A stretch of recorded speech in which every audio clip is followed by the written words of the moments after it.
Hello, hello, hello. Welcome back to Joe Daddy's Garage. It is Monday, July 28th, 2025. And yes, it's the middle of summer and it's hot. We could talk about it all the time. We all know it's going to happen. You're going to get cool spring, right? Summer comes along, gets hot. Fall comes along, it gets better. Winter comes along. It's a cycle. We all know that. But it's always good to complain about it, I guess. It's been plenty hot here. I think we're going to be having some break in the weather. I thought I saw something. Let me just check real quick. Like right now, it's 92 degrees. It was 95 today, so that's pretty hot in Georgia. Looks like we're going to drop down over the next couple days, but they're also predicting rain every single day till next Wednesday.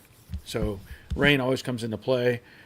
We've had some days where we've had just a 1 minute rain shower, and then other days, of course, we've had it for 10 or 15 or even 30 minutes. So it's the norm. I think I'm a little bit off center there. So anyway, I hope everybody had a good weekend and is doing well. For us, it was a great weekend. We were able to celebrate our grandson turning 6 years old, and there's some magic to that. We look back at our own kids, and we have memories of them getting older, and we all do. And at a certain point, those memories all kind of mesh together. You kind of remember, well, wait a minute, which one did this or whatever. And so we're enjoying the fact that we have two grandkids, and our oldest again he turned 6, and we went out to eat with our family yesterday. Our son, our daughter-in-law, our grandkids, and some other friends. And we went to this place. It's actually a pizza place that we like to go to. And our grandson had not been there before. And the building is an old bank. I mean, it still looks a lot like a bank. It has the entrance and everything. And I was pretty impressed. Here's my grandson walking up, and he said, "I've never been here before." And I said, "Yeah, it's a pizza place." And he's like, this looks like a bank." And I was like, "Yes, you're right." And sure enough, we went inside, and we sat down with our friends, and it just so happened they sat us next to what was the old vault. And right there was this big thick door that they kept stuff inside. And I showed him, "You were 100% correct. It was a bank." So stuff like that is pretty cool to interact with your grandkids and see them develop and grow and become great kids, and hopefully future great adults as well. So other than that, this past week has been kind of slow for me. I've been trying to address those problems with the mirrors and the headlight buckets, and so I put them in epoxy primer, and I baked them out in the sun for a couple days, at least like 2.5 days. And then I put them in a high build primer, and I just kept setting them out in the sun. And in the meantime, I was trying to do other things around the shop and take care of some of the things that need to be done with this car. One of those was painting repainting the export brace. And so I did that. Another one was putting the little bracket on for the what this car would have had, the power steering or power assist. So there's a little bracket that goes on the bottom of the driver's side shock tower, and I had to put that on there, not because it needs it, but because it was there before. And I decided I'm just going to put it back where it was, so it's there in case anybody ever wants to know or ask about it. And then I started cleaning up stuff like the trim, for the windshield. Was trying to polish that up, make sure everything was good. And it was funny though. I picked up the front piece that goes, at the base of the windshield, and I was starting to clean it up. And I looked at it, and I'm like, "What is going on here?" It had chunks of rusted brackets that were still in the channel, and I had to dig those out and get them out of there. And that's how just how bad this car was. And so I was doing stuff like that, and just kind of taking care of things. Also, I don't know if I mentioned it, I had a paintless dent repair guy come by as well, a friend of mine who does that, and there was a little shallow spot in the hood, and he straightened that out for me that was last week as well. So just kind of taking care of little things around the house and little things around the garage and getting ready, hopefully tomorrow, to put base coat back on the mirrors and the headlight extensions. So far, I've seen no issues. I've seen no bubbling. I've seen no evidence of problem, and I'm hoping that continues. But I'm going to get the base coat on, and we'll see how tomorrow goes. I'm not getting in a hurry. I'm going to let the base coat spray, and I'll probably let it sit the whole day, and then come back on Wednesday and do the clear coat. I don't need to compound any of the problems that I've had with these pieces. Otherwise, I'm waiting on the new set of wheels are supposed to be coming for the car as well. They're not here yet. And once I get those, I'm going to go and get tires on them so that I can put those on the car. And I may wait on that just a little bit because the ones that are on there are mine. And, they're dirty and not a big deal to get dust or whatever on them. So I may just get the other set ready. And then whenever I'm getting ready to haul the car away, take it back to its home, and then I may just swap out those tires and wheels, and it'll all be done in one day. So anyway, I hope everybody has, like I said, had a good weekend, and we're going to see if we can talk about some things today. We'll talk about later on about a car show that I went to, and some interesting stuff that was there. As you saw in the thumbnail, I have a very interesting car in the thumbnail. But let's see who's here tonight, and we'll move on and get the show started. So first in is Rick Gain. Good day to be in the AC in New Jersey. Let's have some good car talk. Let YouTube know we are here and we aren't going anywhere. There you go. Thank you, Rick. Dave Tyson. Evening all. Good evening, Dave. First Dave check-in. TJ. Good evening, everyone from East Dublin, Georgia, where every day is a holiday and every meal is a feast. Yes, I met TJ this past weekend. We'll talk about that in a minute. Jerry checking in from the Money Pit. Good evening to all from Middle Tennessee. Evening, sir. Hope all is well. Travis Holtman, one of my top patrons. Good evening, all. Hope your weekend was awesome. Glad to hear Travis. And he also says, slap that like button. Yes, definitely do that. Let YouTube know you're watching, and other people should join us. Steve Reed, hello, Barry, and everyone. Hope everything's going well. The coverage is coming on great, and everyone needs to give a thumbs up for Barry. Thanks, Steve. And yes, it is coming along very nicely. Richard Vogel, good evening, Barry. Looking forward to another great show. I hope I can do that. And remember, everybody, as I talk about these things, I encourage everybody to be involved. If you have a question, bring it up. If you're new to my show, we try to talk about classic cars ranging from about 1955 to 1980. That's my main bracket of time that I enjoy. So if you have a question about something in that time period, doesn't have to be a Ford, doesn't have to be a Mustang, could be just about anything. Could be even just random, oddball trivia questions. Anything to help keep things moving and keep everybody interested. So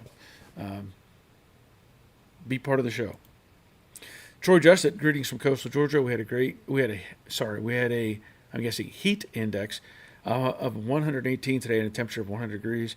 Too hot to work in a garage. I feel like Robert. Yep, that is hot. That's too hot. Jerry is checking in. Howdy, Barry. Howdy, all from a hot little rock. Hope you're having a great car chat. Glad you're checked in, Jerry. Rusty's Restoration. Hello, Barry and all from Southern Indiana. The coverage is looking sweet. Everyone give Barry a thumbs up. Yes. Thank you, Rusty. David, the bowler hat guy. Good evening, Barry. Hello, all. Hello, sir. Robert, the Infernal Craftsman. Evening, all going to run and hide from the 102-degree heat tomorrow and come back when temperatures are under 100. Yeah, I don't blame you at all. Glad you're here. Oh, and if everybody hasn't seen, Robert did a really interesting video, just posted a couple days ago, about the cost of parts between 1989 and today. And it was kind of interesting. He talked about the adjustment for inflation and that sort of thing, and talking about the pricing and how we may be slightly, in some of those, slightly better off than we were back then even. based on the inflation rates. So check that video out. Mr. Mikey, greetings from Southern Texas, where the weather and chilly are often the same temperature. Yeah, but it's a dry heat, right? Gerhard, hello to you too, Barry. Thank you, sir. Glad you're here. Bob Shoemaker. Oh, hold on. Let me try that again. Bob Shoemaker, eating all from Oklahoma. Same song, second verse, hot here. Yeah. Hope everything is okay in Oklahoma. Robert, up until last week, I really can't complain about the summer much, as we actually have had a long summer. Misery season is just now starting very late this year. Yeah. Yeah. Jiggy, JC, good evening all. Good evening, Jiggy. Get jiggy with it. Terry Keithley, we are late, ugh. Please hit the thumbs up and like button for Barry. Thank you kindly. Terry, Betty, and the cats. Thank you to both of you and the cats. Rick Stevenson, good evening, everyone. Evening, Rick. That gives me my chance to get my first sip of coffee in. Rick is my coffee dude.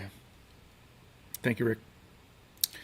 David, is there going to be a PDR video? Yes, there will be a PDR video on the hood. And I'm trying to figure out how I want to approach this, because I need to paint the headlight buckets and the mirrors and get those done. I feel like I need to finish that. The hood is not far off from being ready for the black paint to go on. But I have a video sequence of some of the prep work that I did prior to the PDR, and I need to do more prep work in order to have it ready to paint. So I don't want to get distracted, let's say, on what I'm trying to finish. I don't know if I'll have a video ready for this week that will be related to the hood or not, because I'm still trying to focus on the headlight buckets and the mirrors. But yeah, there will be a video on that. And I also have a couple other things that I have to do this week that are on my personal agenda that I need to take care of. So I kind of have to be a little more cautious with my time moving forward later this week. I've got some things I've got to do that are related to my health. So that's always a priority as well. Black GTX, Mark, good evening, everyone. Good evening, sir. Glad you're here. Hugh is checking in. Hello, sir. Barry, I just helped elderly couple, a elderly couple, friend of mine, find a 65 GTO. Price tag was $65,000. They already have a 67 GTO. Woo! That's a lot of money. I hope it's a really, really, really, really nice GTO. So glad you're here. And I guess they bought it. I'm assuming you helped them find it, or yeah, okay. That better be a really nice car. Ed Cucciarella, hello all from Southern California. Hello, Ed. Glad you're here. That's a different one. CompuServe 747 Air. Good evening, Barry. Good evening, 747. I don't know what your name is. If you want to tell me, I can try to associate it with your YouTube name. Mark, today was the last Monday I'll ever work again. I'm retiring July 31st. That is excellent. Good for you. Good for you. I remember retiring from one job. Obviously, I'm not retired from this yet. So we'll see how the next few years go as to how long I keep doing what I'm doing in here. But yeah, congratulations. That's good. That's awesome. I hope you enjoy that. Robert says, Mark, you will be busier than ever you were ever before. No time to do anything you want to. Maybe. Hugh says the work is just now going to start. Yeah. Danny Alvey. Good evening, everyone. Good evening, Barry. Checking in from Paducah, Kentucky. Have you and Steve ever gotten together? That's a good question to ask. Have you and Steve ever met, or you just both live there? Seems like you should have run into each other by now. Rusty, just an FYI on my 65 Mustang hot start issue. I tried timing, nope. I tried spacer in the intake, nope. So I changed out the starter. We have a winner. Starter was getting heat soaked. There you go. Well, I'm glad you figured it out. You know, wasn't too costly to do that sort of process. So that's good. And I believe that was Barry's suggestion. I may have been. I don't remember right now. Hugh, I sent you pictures of their GTO via email. Too bad I didn't get commission on the sale. Yeah, you figure you should have got one at least from the seller, right? Maybe not your friends, but it's not showing up. I don't see it. I'm checking my email. I'm gonna have to try again.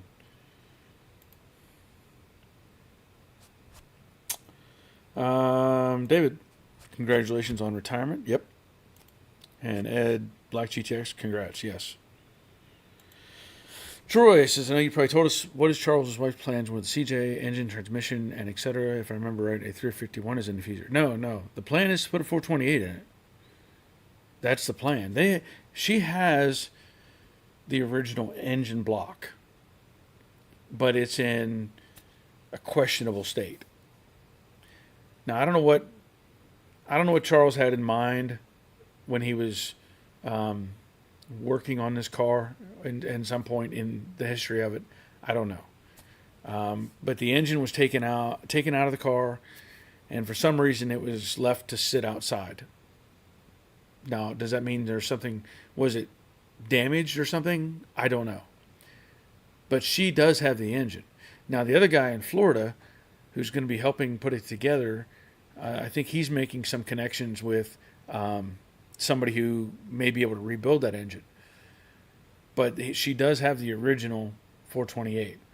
And I don't think she has a good, it had a C6 in it. And I don't remember if the original one was damaged or not. It may be there, but it might have something wrong with it. So the plan, as far as I understand it, is to put, if not the original 428 in it, then another 428. So we'll see what happens. And then, I guess they've got the seats and there's a variety of things that go along with all that. But I don't know anything about the wiring harness. I don't know the condition of door panels and whatnot. I don't know. So I can't really say for sure on the rest of it. But now my Mach 1 is a 351 car. And so that will get the 351 back in it. And whether I build that up or something, I don't know yet. I haven't decided. But my car, I'm going to put an AOD transmission in rather than the FMX was what was in it. I'll just put in the later version AOD and be much happier, I think. So that was a good question, Troy. Thank you for that. Now, what I wanted to talk about a little bit, and I have to see if I have. I have to see if I have room on my.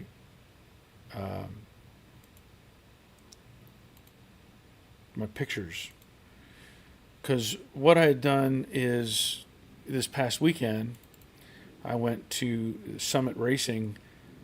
On their schedule was an all Ford show, and this is the Summit Racing in McDonough. And so Roger and I went down there to have a look and see what was there. We found out after we got there, and we got there early, but we found out pretty early on that apparently the show had been canceled, but they still had it on their schedule and didn't tell anybody that it was canceled. So when we got there was probably 40 or 50 or so cars, and there were people showing up. But then as we walked around, we saw some people like getting, huffing and puffing and picking up their little stands and chairs and whatever they had and putting them in the trunk of their car and firing up their cars and getting out of there. And I was thinking, what's going on? And in fact, there was some really cool cars that I'm going to show you some pictures of that showed up. They came in from all the way from Alabama to be at this show, and they went to register and found out there was no place to register because whoever was sponsoring this event had canceled it, but Summit never took it off their schedule. So all these people were showing up hoping to get, an award ceremony and trophies and all this sort of thing, and it didn't happen. So just so happened, TJ, who I talked about earlier, he was there, and so we got to meet, talk to him a little bit. But we walked around and looked at some cars. I did post some pictures on Facebook, but I want to show you this picture right here. Now, you look at those and you go, well, that's different, right? And I know I labeled them one thing in some pictures, but they were actually one is a cyclone, Mercury Cyclone. The red one is a Mercury Cyclone, and the other one is a I have to remember what the term is. I don't want to say it wrong. Let me look at. I have a picture, another picture of it, of the name King Cobra. 1970 King Cobra is what the yellow one is. Now, the King Cobra has a 429 in it, and from what people were saying, they're trying to say these aren't original cars. Like one's a concept, the Cyclone is a concept. But I know that NASCAR was experimenting with stuff like this, or Ford was, to try to build these cars to compete against the Daytonas and the Superbirds. So these guys came from Alabama, had a really nice display, really nice trailers, and had these two cars there. And they fired them up and drove them onto the lot. And it was really neat to just have a look at these because, some of the engineering just to build the front end and try to create that big swoopy nose in an effort to make it more aerodynamic. But they were, they stayed. I felt bad for them because, here they came all this way to do a show, and they weren't even, there was no awards, there was no nothing. So, yeah. But it was really cool. There was a lot of Mustangs there. There was some Torinos, and there was Mustangs ranging, 65 up to 72, 73, whatever. But it was cool to see.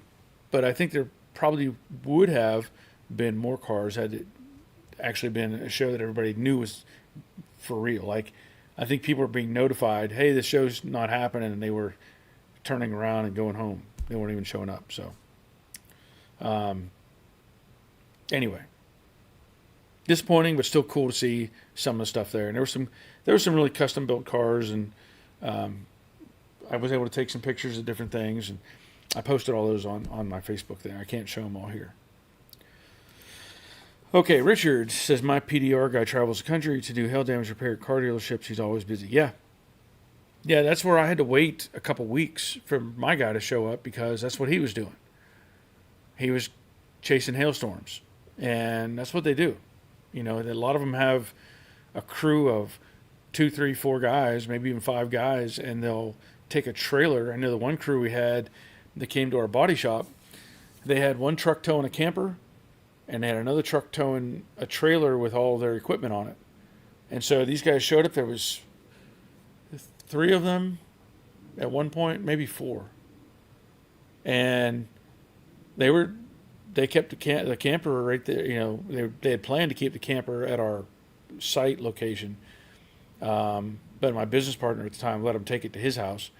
And so they just slept in that camper, and they were there for like a good two weeks or more, taking care of all the hail damage cars. So it's pretty cool to see what they're doing with that stuff. Travis talking about my car says keep it stock. You don't need a fastback car. 351 plenty peppy. It is. It is. And I mean, it'll get a 4-barrel carburetor. The only thing I thought about maybe was up in the cam a little bit. I had a better cam in Jade, gave it a little more lope, which sounded really cool. And I'm considering just doing something like that with my car. Because the reality is, it'll be like, I'm not going to drive this thing much, as I did with the other car. So it's not going to make much difference. And I'm not out there to do burnouts and hit track day and race the thing. So yeah, I agree. I want a little bit, maybe just a little more oomph out of it. And I'll probably put headers on it just because, I had they were Summit brand headers that I had on Jade, but they were actually made by Patriot. And those are great headers. And I may just do the same thing, trying to sort of copy what I did with Jade. But I agree.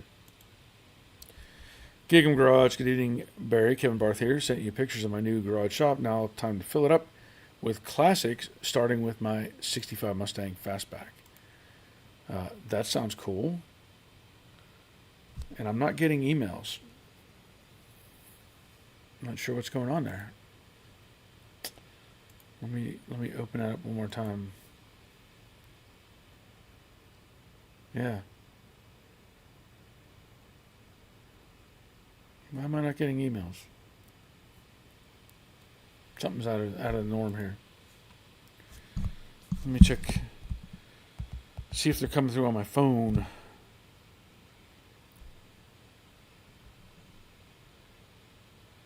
Nope. Not yet. Okay. Well, I don't know where they're at. I don't know what's going on. But yeah, fill it up. Do it like I do. Just pack everything in here as much as you can.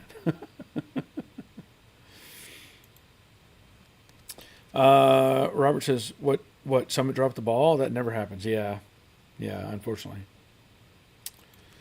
Dave Conville, good evening. A little late. Glad you're here. That's okay.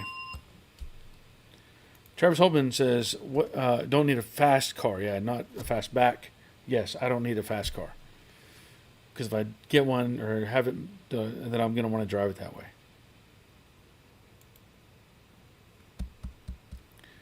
Richard says, what brand paint products did Charles give you for Slither? Everything he gave me was PPG. I don't know where the can is. The one was Versalon. Let me grab this real quick. So he had given me this epoxy EPX 908 Versalon. Supposed to be really, really good stuff, and I believe it probably is. There's probably nothing really wrong with it, but that's what he gave me. And then the other primer, which is probably in the, I think it's in the cabinet. I think it was also a Versalon product. So those are I think. I don't know if I could dig it out right now.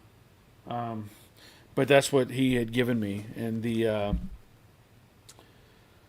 I'd mentioned in the Patreon video that there's a possibility some of the products that he provided me with, being that I'm not overly familiar with them, could have been part of the problem I had with the bubbling or, different issues that I ran into. Could be.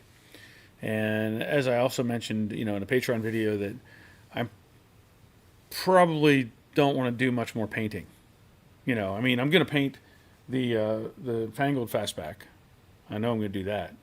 And I'm going to paint my car. But after that, I don't know that I want to do much more. Because I really enjoy the building process. The welding and the cutting and the fitting and all that stuff. I really, really do enjoy that the most. And I know that anytime I have a paint problem of some sort, that it just sets me off track. I don't have a professional paint booth. I've got what I have does a great job. Don't get me wrong, but the joy for me is more about the sheet metal and the fabrication and all that sort of thing. So, looking down the road, let's say, I'll probably focus more on doing that sort of thing. You know, I've had many people contact me about what, and I'm not going to say simple tasks, but I'm going to say tasks that I'm more in tune with. Like, they want me to put in a floor pan in their Mustang. Well, great, I can do that. You know, that's a great job. Or they want me to put in frame rails or put in, you know, whatever, cut and weld and fabricate. Sure, I love doing all that stuff. But it's not so much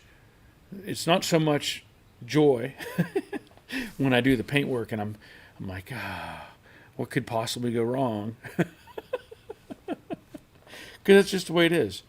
These products, and if it's stuff that I'm more familiar with, I feel better about it. But I think that in this case, some of the stuff was a little different than what I had used before, and you know, maybe that was part of it. I don't know, but that's what I had from Charles. Robert says there used to be a PDR guy that would work on your car while you were shopping in the mall. We were the hail damage capital county of the U.S. Yeah, I mean they can do really good stuff, really good stuff. Robert says Jade ran and drove well, but a little more lope would make it sound great. Easily enough power to be fun to drive. Yeah. Richard, Robert, we have PDR guys here like that on Long Island. They'll come to your job or home. Yep, kind of like Safelite coming in and swapping out a windshield or something. TJ, Barry, was truly an honor to meet you and Roger at the Summit Car Show, and thank you for the Joe Daddy's Garage decal. Appreciate it. Well, you're welcome, sir. I enjoyed meeting you and your wife as well. So I wish there would have been more cars there. Would have been a lot more fun. Troy, it sounds like the Summit not car show. Car show had some nice cars there. Yeah, it did. There were some very nice cars. Jerry says, I think Robert is kind of jealous of your paint setup. I at some point I could say that's some might be and some very well may not be. You know, it does have its advantages and it works well for what I'm doing. But yeah, I know that I've had a lot of people ask me to paint their cars too, like a lot. They see what I can do and they want, and I'm like, no. I said the only cars that I paint are the ones that I work on, that I'm doing the work to. You know, I'm fixing up, or I'm not going to paint a car that somebody brings me and run the risk of whatever's wrong, or you know, not going to happen. Rick says, I'm not interested in getting awards for my car. I already have too many trophies I don't know what to do with. Some people get really overly upset if they don't win a trophy at a show. Yeah, I get that. I've seen that, you know, that some people, that's their goal is to get a trophy at every single show that they show up at. And, you know, I get it. You put in all, if you're into that mindset, like, I'm doing all this detail work, I'm making everything as perfect as I can, you want to be rewarded for that. You know, you don't want people to just, first of all, just walk by your car and not notice anything, right? But you also want the judges, if you're being at a judged show, you want them to notice those things as well.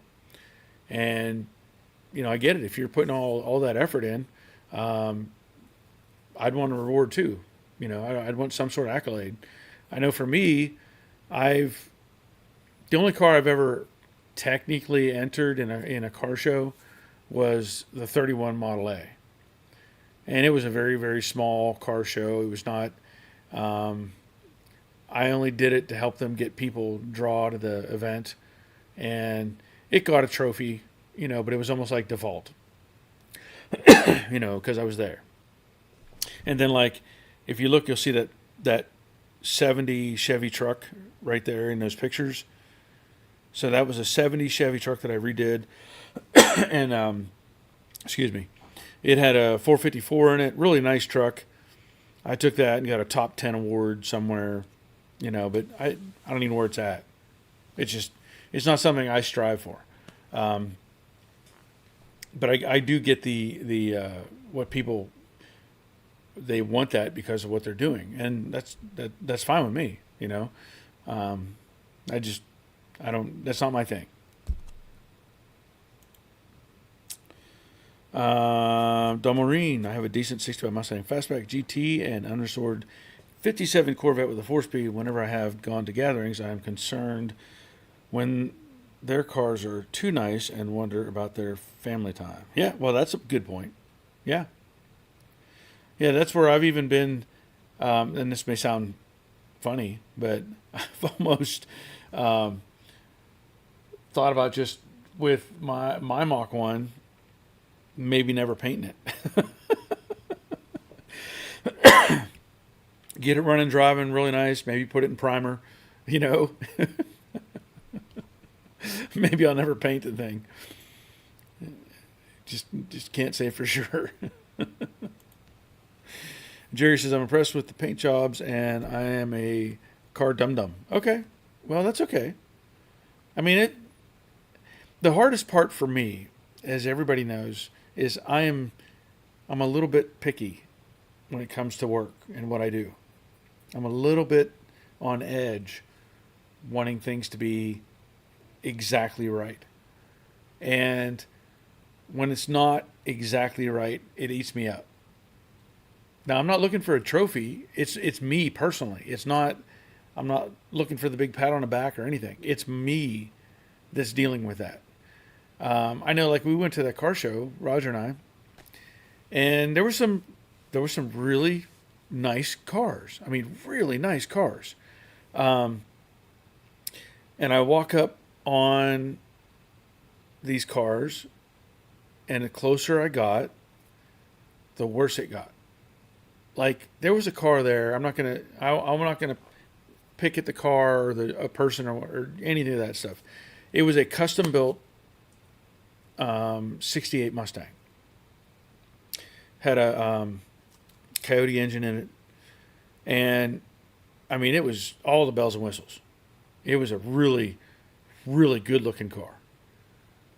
And then I got about 10 feet away from it, and there were sections of the paint that was raised up as high as my pinky, where it was just separating, or you could see all the scratches, and you could see body filler still in like a radius, like they didn't sand it all out, and it was just a lumpy section going through, and it was like that over a good bit of the car. And I'm thinking, and this car had what appeared to be a very expensive paint job on it. I mean, it was custom. And like I said, the closer I got, I was like, oh my goodness. And it was just unbelievable. And then there was other cars there. There was one guy, he had a nice 69 Mustang, and he should pat himself on the back because he said he did it all himself. Every single thing he did. And I was good for him. I was impressed he did everything himself. Was it a show car? Not by any means. Would it have won a trophy? Not even close. But it was a car that he loved it, he enjoyed it, he built it, he drove it, he was happy with it. And I was happy for him, But for me, anything I see that's not exactly how I want it to be, it would just eat me alive, That's one of the reasons when I had the 55 Chevy, if you all remember that, I think I have a video or two on that on the channel. It was a rat rod. And it was rusty, and it was lumpy and dented, and I didn't care. And I probably enjoyed that car as far as just driving it, going to car shows, because I just did not care at all. There was no glass in the doors. There was no carpet in it, no radio, no glove box, no headliner. It was a shell of a car with my old stock car engine in it. And it was fun to drive. But I could take it to a car show. I didn't even have a hood on a car. I could take it to a car show, and people would walk up, and it would just they'd put their arms back and start leaning over, looking in the engine area or whatever. And I'd walk up and I just lay on the fender and I'm like, you can crawl all over this car. I don't care. You know, and they were like, what? I said, lean on it. I don't care. It doesn't bother me one bit. Does not bother me one bit. And I really do like that from that standpoint, because once you get them super nice and super, then it's like, oh, don't touch it. Don't touch it. I got to put it in the garage. You know, cover it up. Take it out. Put it in the trailer. You know, that sort of thing. And that's just, it's torture for me. And I think I've talked about this before. The Model A, it's a 1931. Restored it back in 2007, and the paint job on that is incredible. It's a beautiful, beautiful car.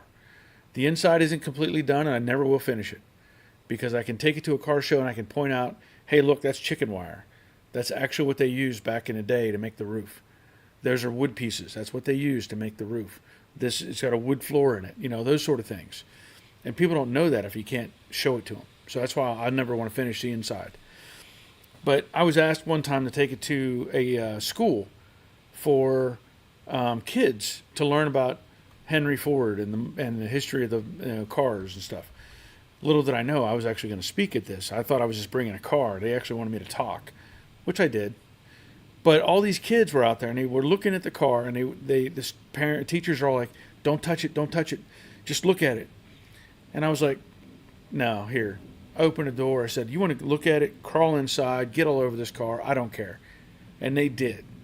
And I mean, as much as I like the car and the looks of it and how beautiful it is, if you can't enjoy it, it's not worth it. And there were kids climbing all over that thing. I mean, when I got it home, there were handprints on every panel of that car. And it didn't bother me one bit, you know. But it also is not like something like this, where I'm not going to take it to a show or somewhere and let the kids, hey, yeah, jump in and climb all over it. You know, you're not really going to hurt a Model A. They're built like a light duty tank. So anyway, that's kind of where I'm at with it drives me nuts to have a little tiny flaw, but I also can appreciate the bare bones basic car that is all in patina, and you know, I probably like that even better. Tim Miller, Rick Gain, are you from Overland Park? So glad to hear Tim. Guess he's asking Rick where he's at. Rick says 10 years ago I was at a car show. They gave the best show trophy to a brand new 2000 Ford F-150. Yeah. Those shows, to me, if you're going to a cruise-in, and it's meant to be like an old car show, you should not be allowed to enter if your car is like less than 10 years old, or 10 years old or something. You should not be even allowed to enter. You can come and show your car, but you can't be an award. I hate to say it, but I hate seeing 5 brand new Corvettes sitting side by side at a show somewhere, and I won't even look at them. I just walk right past them. I don't care. I don't care what they are. They're brand new cars. That's great. I could do this at the car lot. I could go to the dealership and look at them. Jerry says, yeah, Robert has shown me the proof of that. Oh, of being picky. Mark says, Rick, and you could donate any unwanted trophies to the Cub Scouts for their Pinewood Derby. Hey, that's an awesome idea. I never thought about that. That's a great idea. I guess I never really thought about that. That's cool. Yeah. Tim Miller, hi, late, lost phone in shop. Okay. Glad you're here. Richard, would you ever consider making a MIG welding how-to video for Patreon? I'm amazed by your welding skills. I probably could. I mean, I haven't really... I know I've done some videos on, obviously some welding technique and stuff like that. But I guess I haven't really thought about the idea of making something specific. But I could see I could probably do that. I just have to kind of think about it. But that's a great idea. Mark, I go to car shows to hang out with friends and look at cool stuff. Any hardware is just icing on the cake. I get it. I do. I mean, I don't see any problem with getting a trophy or an award or whatever. But for me, I just don't. I don't need one. It would just collect dust and end up in a pile somewhere, and it doesn't do me any good. Finally got a email come through from Kevin talking about his new shop. He gives me a kind of a vertical shot here, so it's kind of hard to see. It's got the nice textured floor, and looks like a really nice shop. So, thank you, Kevin. Fill it up. Get some cars in there. Let's see. Tim Miller got a price on Nissan paint package 992 black urethane clear base. So is it $992? Is that what you're saying? Wouldn't surprise me. Marine had a 6.7 Chevrolet SS with original 396 30 years ago, which I used to drive without a hood. Legal at the time and fun. Yeah. Sorry. Throat's getting rough early. Yeah, here in Georgia, you can. They don't even care if you have doors on the car. You know, you don't need doors. You don't need a hood. You could drive around a skeletal car like a roll cage. Yeah, rail buggies are legal. Stuff like that. Mr. Mikey, they make pills for that sickness you described. Yeah. Yeah. I don't know. I don't know what would help, but I think age is helping in a way. But it is difficult. Of course, again, that aircraft mechanic mentality.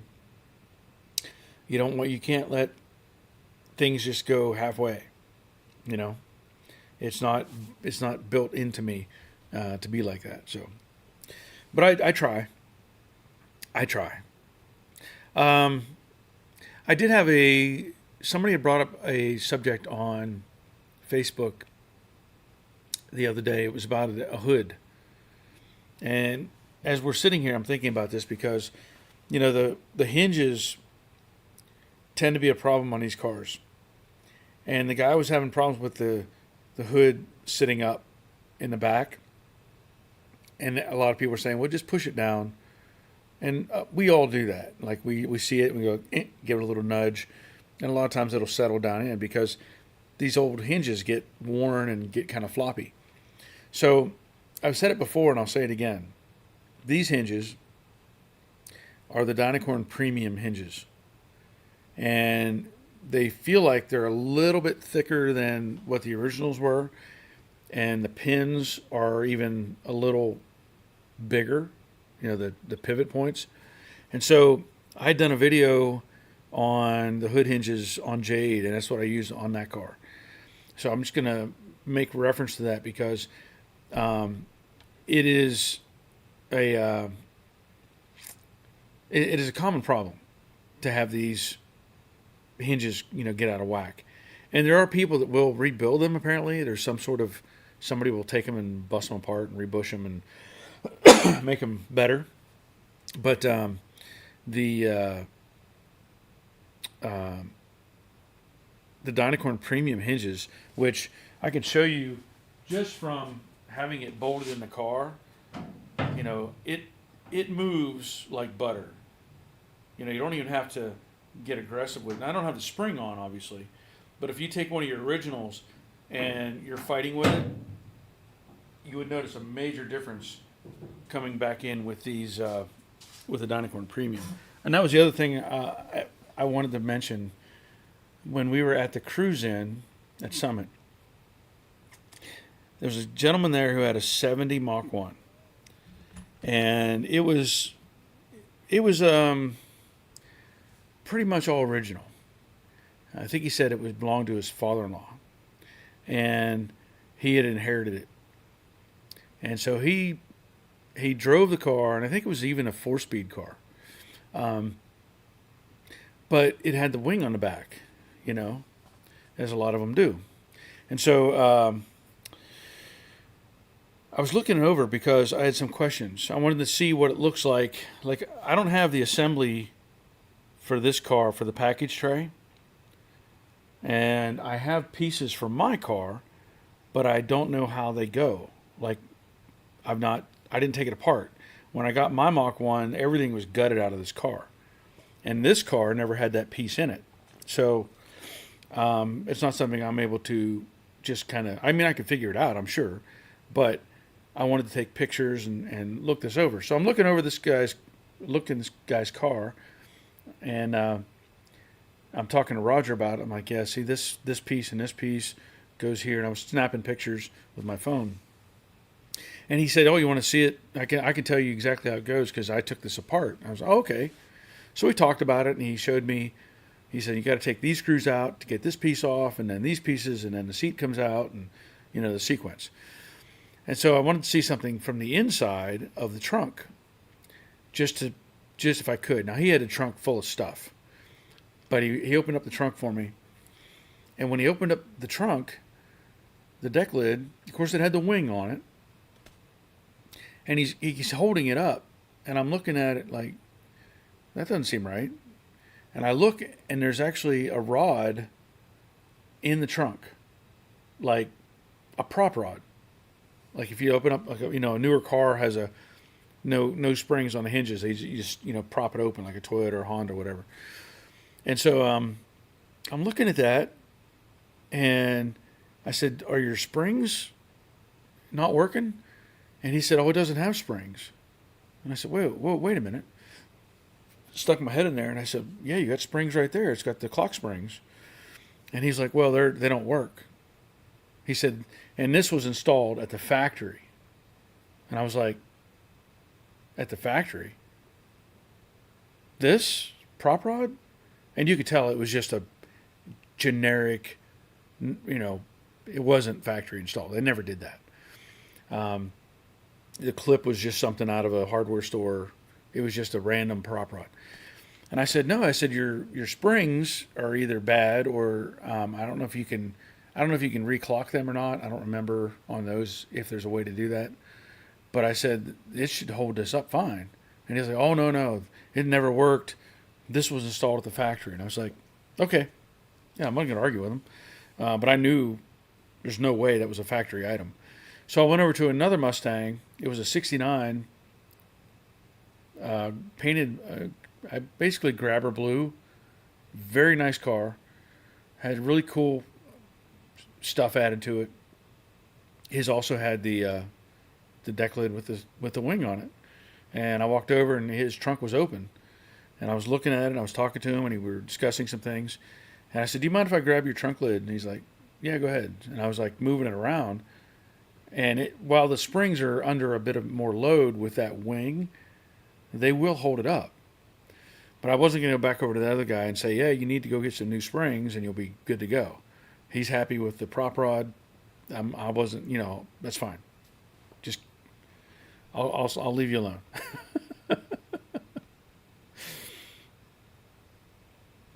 Mr. Mikey, it's a respectable quality you have. Yeah, it's kind of a sickness, though.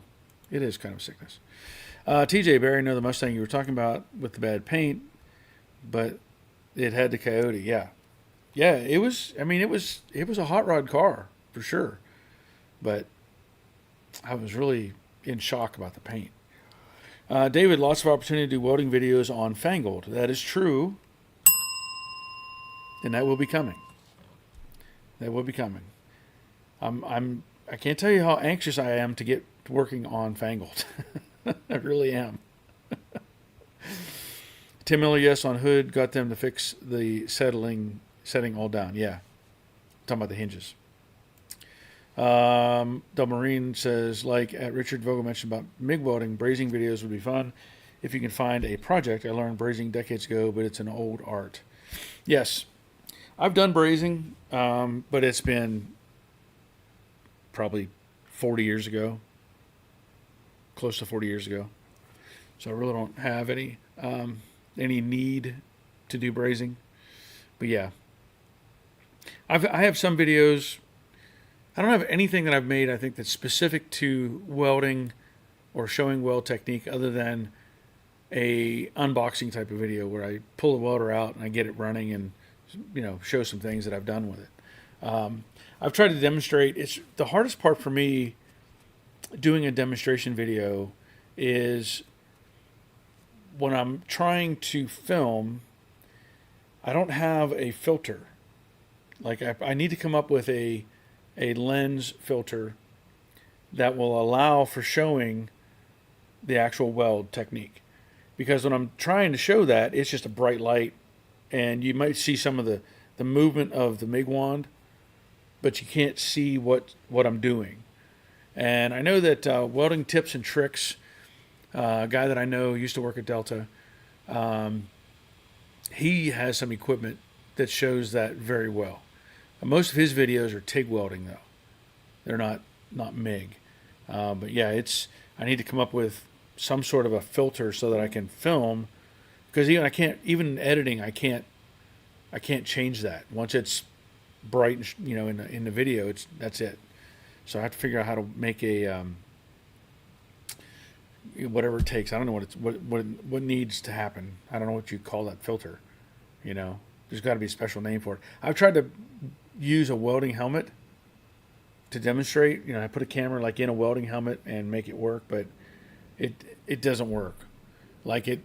I see you say, Dave Tyson says, old welding lens. I've tried that, but it just doesn't seem to react like I want it to. It's got to be something different. Rick Gain, time for my ice cream cone. That sounds awesome. Tim Miller, Pro Rods was on early cars. My car had end cap right side.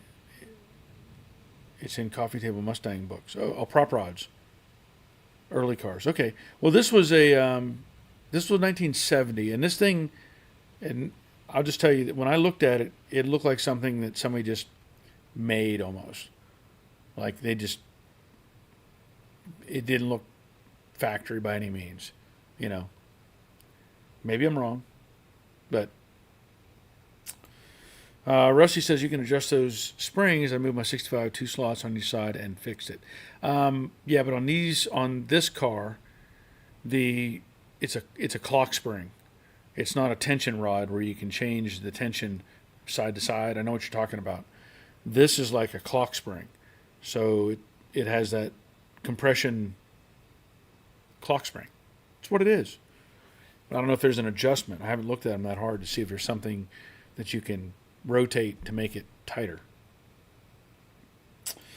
Michael Pagliarini, evening all late to the party, was in the pool. Well, I'm jealous of that. Although the pool water here, we were at a friend's house yesterday. They have a pool, and the pool water temperature was 89 degrees in the shade. So yeah, it was okay. And like here, Tyson says, old welding lens. Yeah, but I think there's something a little more specific that needs to be used for that. Some sort of UV. I don't know. I don't know what the terms are or what I need to go looking for. But one of these days, I'll maybe figure that out.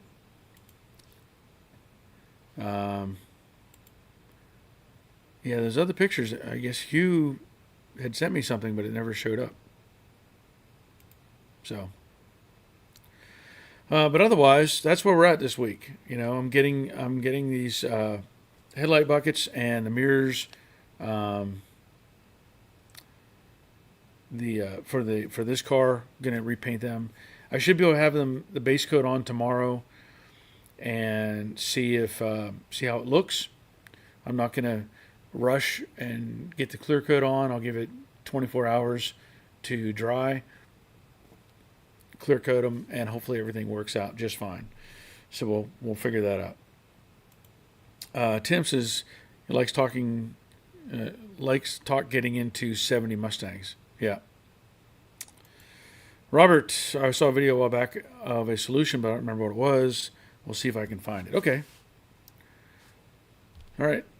Yeah, I need to come up with something. Rick says, I was told years ago that the original spring bars, or whatever they're called, for the 65 and 6 Mustangs were not reproduced. I did keep them from my original 66, just don't know where they are. Yeah, I don't think they ever had a reason to reproduce those, but I don't know.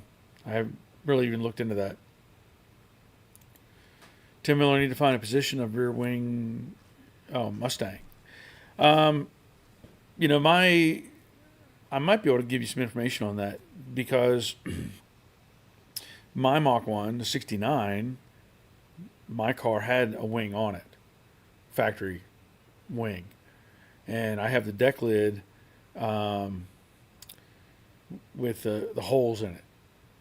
So it's really not hard to locate, because the deck lid, if I remember correctly, there's a cutout where the bracket goes. And so you have to just kind of center it up in that opening. At least on the hood, on the deck lids I've looked at, there's a cutout area, and so I would just kind of center it up in there and make the holes. That's how I would do it. But I do have the original one. And probably when it comes, I don't know when I'm going to get to that, because I'm going to be using that original deck lid for my car. And I have the wing, but I don't know when I'm going to get to that point. So, Dave Tyson Welding Tips and Tricks covers all welding, MIG, TIG, and stick. Yeah. I mean, that's he's a great resource. He was a welding instructor out at Delta when I was out there, Jody, and he left when he started making videos, and that's all he's done for the last, I don't know, 10 or 15 years now, I guess. And I don't know what the status is right now with him. I heard that he might have had cancer or something. I don't know. I don't follow him on YouTube, because I do all my own welding stuff. But I heard he might have some sort of health issue.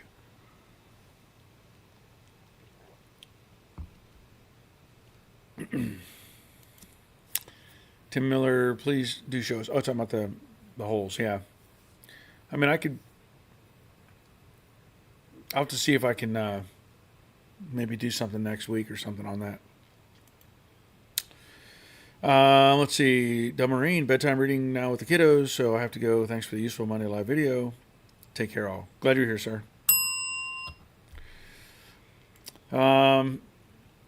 Dave Tyson says yes. Yeah, he does have some sort of health issue. I'm not sure exactly what it is. I'm guessing it's cancer, though. Mr. Mikey, neutral density filter for the camera is what you are looking for. Neutral density filter. Okay. Well, I guess I'll have to, since I'm sitting right here and I have Amazon available, I'll just punch it in. Oh, look at that. Ah, okay. All right. I'll just leave that up. Thank you, sir. That's one thing I've talked about. I use this. This is my little Canon camera that I use for all my filming. Occasionally, I do use a GoPro. I have a couple GoPros. I also have a few other, cameras that I use. But one of the issues I had with this camera was I had burned the lens in welding videos. I had gotten a spark that went into the lens. And so since I have put one of these on, it's just a simple, straight up, clear lens. This has never gotten a burn. So I was only doing it when I had the regular lens exposed. But now that I have it covered up with this lens, it's never happened. So I think I can use the reference of this. It's a 43 millimeter, because on Amazon it's showing these different sizes in different millimeter. And they also show it in sheets and different stuff. Okay. Well, then I'm going to get on that and get one of those ready to go. So I appreciate that. Tim Miller got deck lid brace, come in 29th, pre-fitting all the bolts on my Mach 1. Okay. Yeah, I mean, I could probably get something going and show you where those go, but it's really about the opening in the deck lid that's already there, kind of centered up. Clem, have you or any of the folks on here had Chet had experience with the 66 style Shelby metal hood scoops installed, challenges, tips, etc.? I have not.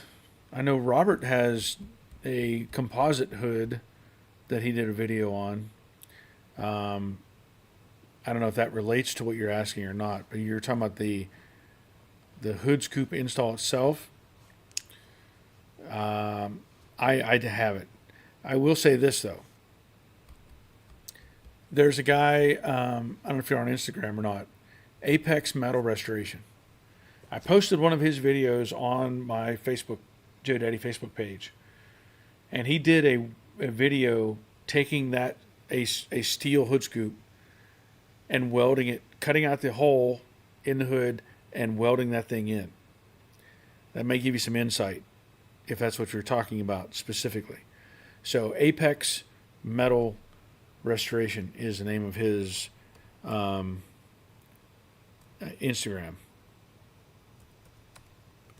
I think it's Restoration. The guy is probably the best metal worker I've ever seen. So I just typed it in. I'm dead serious. He's probably the best metal worker I've ever seen. He's a young guy, incredible skills, and if you haven't, go check him out. Go look at what he does. He's redoing Camaros and Mustangs and chop tops on old cars, and when he's done, there's no body filler. These things are just gorgeous. So maybe that'll give you some insight. But that's a great question. I'm not sure I gave you a great answer. I gave you what I know. You're welcome, Tim. C&J Eatingberry on the rear bumper to the quarter panels. What is normal space between the two, and how do they fix, cut, weld, rechrome? Okay, so let's think about this in, 65 or 6 car, right? The gaps are usually pretty big. Like I know on this car, the 69, you've got, I'm just going to walk back here real quick.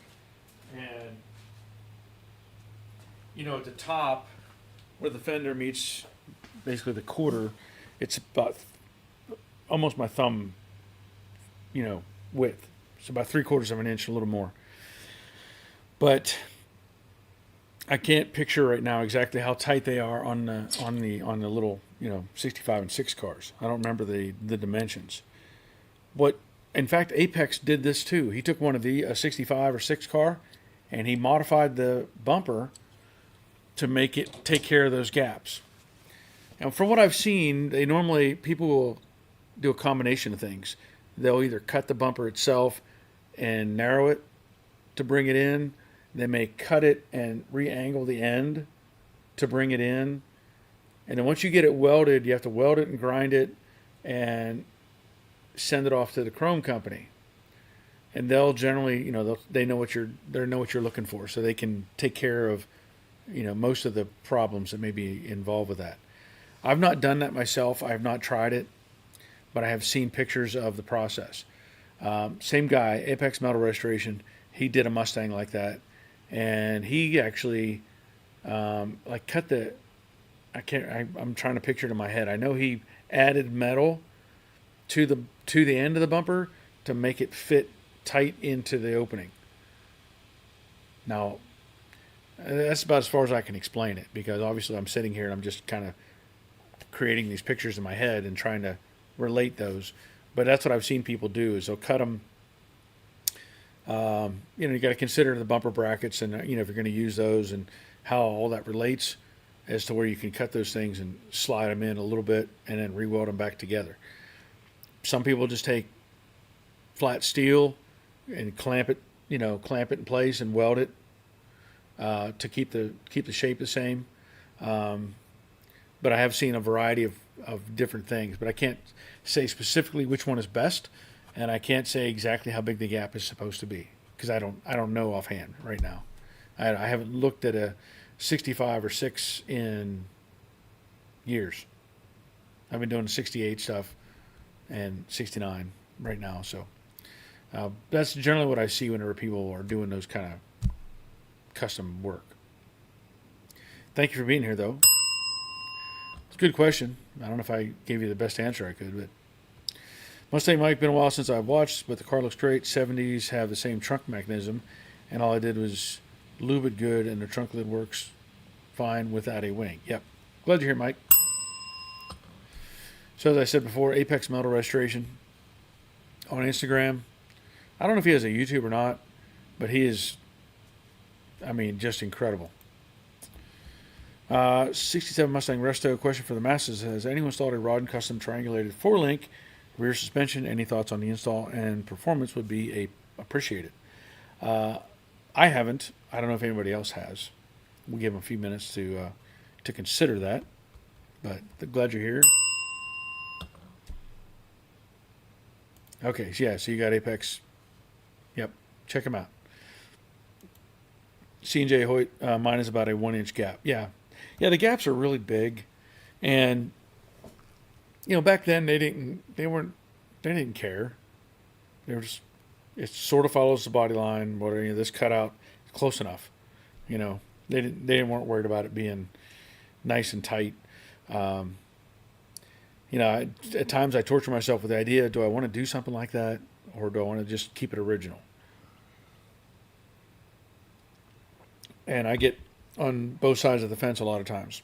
Kind of like the pockets here on the quarters for the 69s. I've seen where people have created a recessed flange and set that simulated vent into the quarter, and it looks totally different. I say that most people wouldn't notice. To me, it looks fantastic because you don't have this big lump of metal that's hanging over the quarter panel. So I've been like, ooh, do I want to do that? Do I want to do that?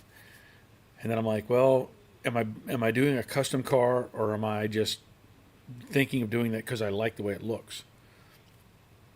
Does it really matter? My car is it's not a 1 of 1 or 1 of 10 or 1 of 20 or 1 of 50 or whatever. They made a ton of these cars.